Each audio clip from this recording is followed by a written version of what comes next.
Gil paced the emergency department waiting room.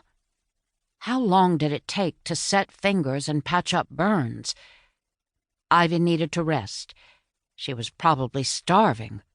Her dinner had been on the counter, cold, uneaten. She didn't need to be facing this alone. She might not be alone. Gil studied the people in the waiting area. Could any of them be here for Ivy?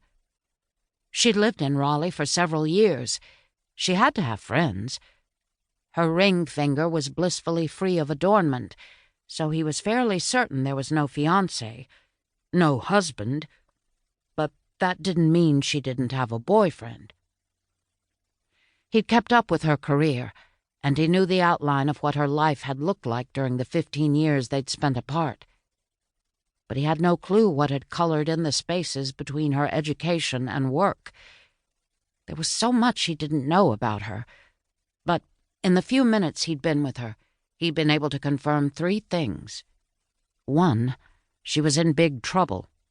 Those guys weren't there to play, but based on her responses, she didn't know why they were there or what they wanted.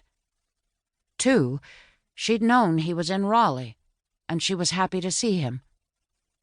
Although he probably shouldn't read too much into that.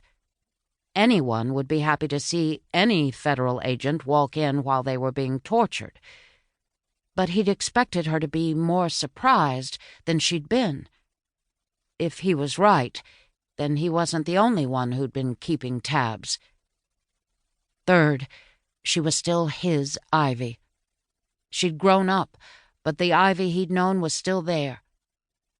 Blonde hair only a few shades darker than when they were kids now fell in loose waves to her shoulders. The same blue eyes he'd looked into thousands of times, the same tiny birthmark at her temple.